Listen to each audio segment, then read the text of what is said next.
Israel Hamas युद्ध के बीच उत्तरी इजरायल बॉर्डर पर इस तरह के हालात बनते नजर आ रहे हैं, जिसे देखकर एक बात तो तय है कि कभी भी इस जंग की दिशा और दशा दोनों बदल सकती है।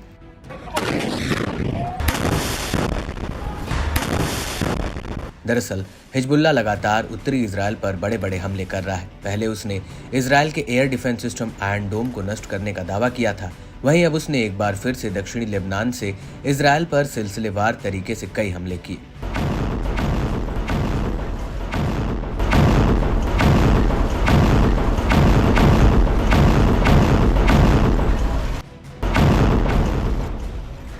अपने सबसे ताज़ा हमलों में हिजबुल्ला ने बिरनेट बैरक्स में बने इजरायली सेना की 51वीं बटालियन पर फलक 1 रॉकेट से हमला किया। हिजबुल्ला का कहना है कि इस हमले में इजरायली सेना का ये हेडक्वार्टर आंशिक रूप से ध्वस्त हो गया है और इस हमले में आईडीएफ को भारी नुकसान भी हुआ है। इसके बाद हिजबुल्ला ने अल रहब सैन्य चौकी पर इजरायल के जासूसी उपकरणों को एक हमले में उड़ा दिया।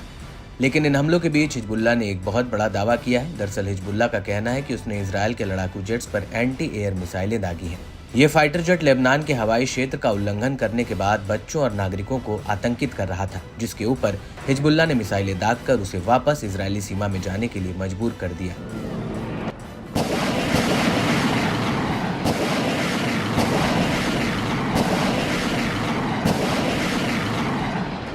हालांकि इस हमले के बाद शाम होते होते हिजबुल्ला ने मेटुला साइट पर आईडीएफ द्वारा हाल ही में लगाए गए जासूसी उपकरणों को फिर से उड़ा दिया। हिजबुल्ला का कहना है कि उसके इस हमले में वहां पर आग लग गई थी और जिस दौरान यह हमला हो रहा था उसी दौरान हिजबुल्ला के लड़ाकों ने अल बगदादी साइट पर हैवी बुरकान रॉकेट फायर कर दी, जिनके लपेटे में आईडीएफ के जवान आ गए। हिजबुल्ला के मुताबिक आईडीएफ को इस हमले में भारी नुकसान हुआ है।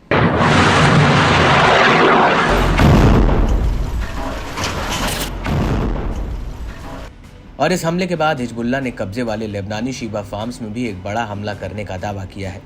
हिजबुल्ला का कहना है कि उसने यहां पर ज़ेबडीन बैरक्स पर दनादन रॉकेटों और गोला बारूद की बरसात की है। और जब रात को करीब 11:15 पर इजरायली सैनिक ज़ेरिड बैरक्स पर तैनात हो रहे थे तो उसी वक्त उनके ऊपर गोला बारूद दागा गया। इस सब के बीच इजरायल के जवाबी हमलों से हिजबुल्ला का एक लड़ाका भी मारा गया है। हिजबुल्ला ने खुद मारे गए हुसैन अल हौरानी की फोटो जारी करके उसे श्रद्धांजलि दी है। हिजबुल्ला का कहना है कि हौरानी दक्षिणी लेबनान के बिंट जबेल शहर में आईडीएफ के एक हमले में मारा गया है।